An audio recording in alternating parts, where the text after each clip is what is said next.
waxaan ku bilaabaynaa Lidwin Captains oo ah professorad af Soomaali ku hadasha waxay qortay book ku saabsan haweenka Soomaaliyeed iyo maansida haweenka Soomaaliyeed waraysigii ladana waa kana su'aasha ugu horeysa waxa weeye sidee magacaan naynaasta ladan yiraahdo lagu bixiyay walaal magaca ladan waxa i bixiyay nin Abdisalaan Yaasiin la yiraahdo oo waqtigaas waxaan u maleynay inay ahayd 74 markaan London jaamacadda London aan wada joognay macalinkeenana uu ahaa macalin Guush ama Guush Andrzejewski la oran jiray Allah u naxariisto magaceygana Hollandaas waa Lidwin ama Lidwin Abdisalaan baa i bixiyay magaca ladan anigana waan jeclaaday waxaan arkay waa duco oo kale waxaan eri aamin ladan ma qabsanaya okay and buugaagtaada qortay imisaway wallahi walaal waa badan yihiin laakiin waxaan sugaanta Soomaaliyeed gaar ahaan sugaanta dumarka ka qoray waa hal waxaan la qoraynaa gabadh Maryam Omar Ali la yiraahdo hada Toronto joogta iyada moogtay waqtigaas hadda waxaan gaaray heer aan fahmi kara aniga kaligeed laakiin waqtigaas Maryam ba i joogtay ba ila deganeed xagga Boston iyo iyada aad bay i qorisay magaceedana buugiga ku jira maxaa aan kugu khasbay ama aad yani ku soo jiitay inaad luqadda Soomaaliga wax ka barato wallahi walaal taasta nolosha waa yaab moogtahay marna waa yaabkii marna waa amankaag anigu markaan jaamacadda London markaan tagay waxaan intaanan tagin in yar waxaan bartay af Arbeed iyo moogtahay diraasaadka islaam so laakiin Afrika baan u talagalay inaan wax ka barto gaar ahaan geeska Afrika laakiin in badan Sudan so marka rabay inaan magister inaan ka sameeyo London waxa la igu yiri af Arbeed ma qadan kartid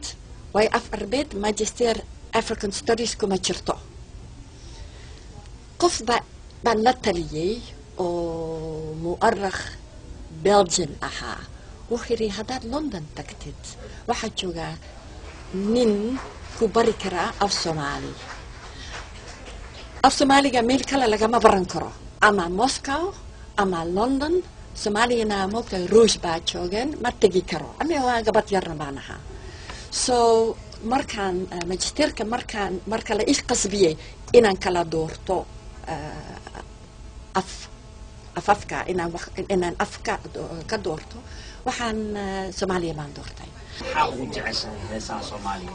waxaan jeclahay waxaan xafidsanahay isku mid maaha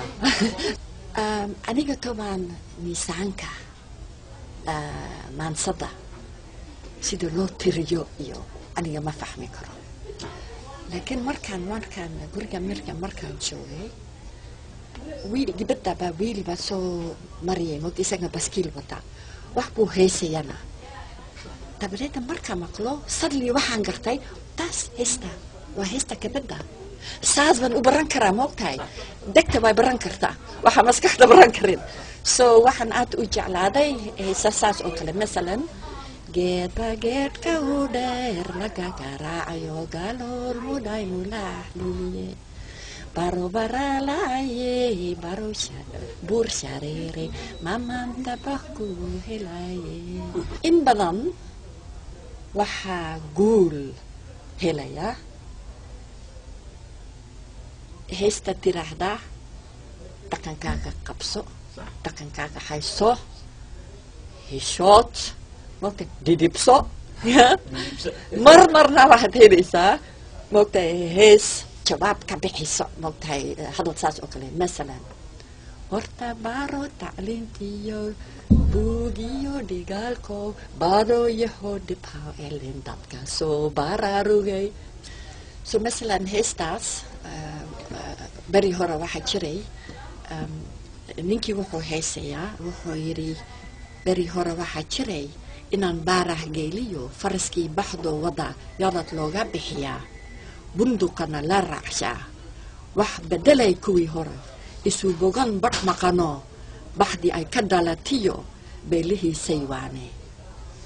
naabicisi dhaqankii sharcigii ka beedhoo diinta burburisay hablow maad isbadh qabataan iyadana waxay tiri baarah geeliyo faras iyo boqonyara adhi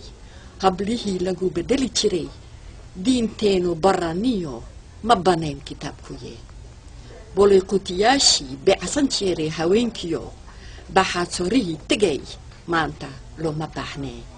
horta barow tacliintiyo buugiyo dhigaalko badooyahow dhib u haw elen dadkaasoo bara